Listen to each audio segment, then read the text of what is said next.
Você sabia que está para receber aluguel todos os meses sem ter ao menos um imóvel? Você já tem R$10 sobrando no mês? Já dá para começar. Vou te mostrar como. Mas Mesaque, como é que eu vou conseguir ganhar dinheiro sem ter um imóvel? É nem que eu vou lhe mostrar. Você vai comprar fundos imobiliários. Todo mês com esse R$10 você compra fundos imobiliários e é chamado literalmente de top 10. O que são top 10? São fundos imobiliários que custa na base de R$10. Você obtendo fundo imobiliário por mês, você recebe direto na sua conta como se fosse aluguel. E ainda te falo mais, isento de imposto de renda, sem pagar impostos nenhum. Mas primeiro deixa eu te falar uma coisa, que aqui a gente não vai enganar ninguém, passar a mão na cabeça de ninguém. Primeiro, para você começar a investir, você precisa fazer algo muito importante. Você precisa quitar as suas dívidas, a qual tem juros muito altos. Quite suas dívidas, aquela que você puder. Após quitar as suas dívidas, você ainda não vai comprar nenhum fundo imobiliário, ainda que custe R$10 só, mas você ainda não vai comprar nenhum fundo imobiliário. O que você deve fazer? Agora, o segundo passo, você deve fazer o quê? Criar uma carteira de reserva de emergência. Isso mesmo, muitos estão utilizando a própria Nubank para reservar ali uma reserva de emergência. Ah, Mesaque, mas como é que eu faço a reserva de emergência? A reserva de emergência nada mais é do que uma reserva que você vai ter sua com liquidez diária. Você vai pôr ali na caixinha do Nubank com liquidez diária, o CDB, no Tesouro Direto, no Tesouro Selic, mas só na caixinha do Nubank ali já resolve.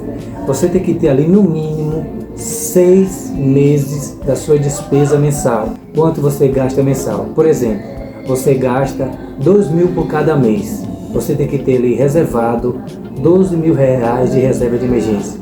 Se acontecer algo sinistro na tua vida, acontecer algum imprevisto, você tem aquela reserva de emergência para poder cobrir os seus gastos. Por exemplo, um exemplo bem claro.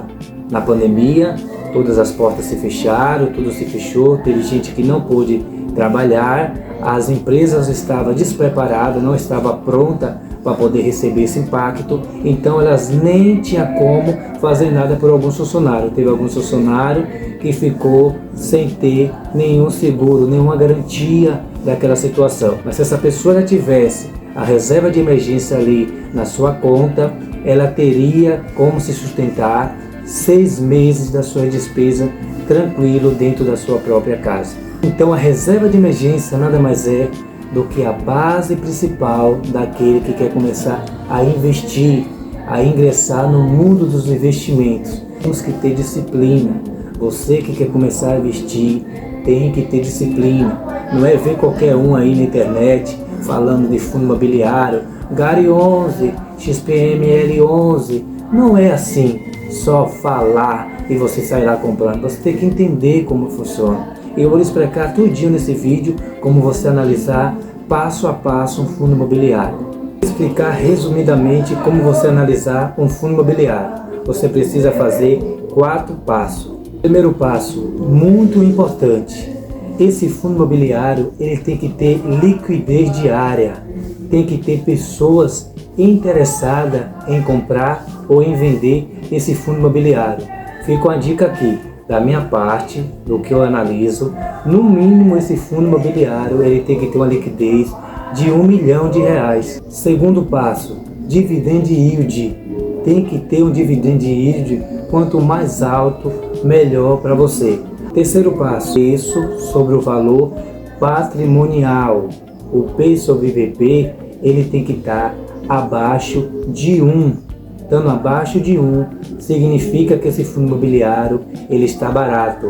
Atenção, se esse fundo imobiliário ele tiver 1,5, tenha atenção, cuidado, esse fundo imobiliário ele está muito alto. Ele estando ali a 90, 80, aproveita, porque esse fundo imobiliário ele está vendendo, negociando abaixo do seu preço patrimonial. E o quarto passo também é importante. Estamos falando de lojas, estamos falando de fundos imobiliários de tijolo, de shopping, né, de galpões logísticos, estamos falando de lajes corporativa. Então você deve sim olhar a vacância desse fundo imobiliário. Isso é extremamente importante. A vacância tem que estar abaixo de 10%. Quanto menor a vacância, significa que menos lugar vazio, menos lojas vazias, né, menos galpões vazios esse fundo imobiliário ele tem. Então significa que ele tem uma boa demanda, é um bom fundo imobiliário, deve estar localizado em uma boa avenida, né? Então tudo isso você deve olhar. Olhe aonde estão localizados esses fundos imobiliários, onde estão esses ativos, estão localizados aonde nas avenidas, vê a quantidade de ativos que ele tem. Se ele tem bastante ativo diversificado em bastantes estados, analise isso tudo que é extremamente importante. Não é só investir, não é só colocar seus R$10 que nós falamos no início desse vídeo e sair investindo todo mês. Ah tá, e uma coisa eu vou deixar bem claro para você, no vídeo passado eu falei sobre ações, não tem como você construir uma rentabilidade só com fundos imobiliários e também não tem como você construir uma rentabilidade segura só com ações. Sua carteira ela tem que ser diversificada, tem que ter fundos imobiliários, que eu chamo de base, o fundo imobiliário é como a base, e você tem que ter ações para o crescimento da sua carteira. Fica comigo que você muito vai aprender nesse perfil, tá certo? O que você achou desse vídeo? Comenta aí nos comentários, qual é a dúvida que você tem relacionado a como analisar um fundo imobiliário, e eu deixo mais um alerta mais uma vez. Toma cuidado com vídeos com quem você segue. Tudo que você vê a pessoa falando, você sai comprando. Muito cuidado com isso. Nem tudo que mostram você sai comprando. Vai virar uma overdose de informação. Você vai virar um obeso de ativos. Vai ter tanto ativo na sua carteira que não vai ter mais controle. Tem que ter um equilíbrio. Segundo alguns especialistas, no máximo 15 ativos devemos ter em uma carteira bem diversificada, bem planejada.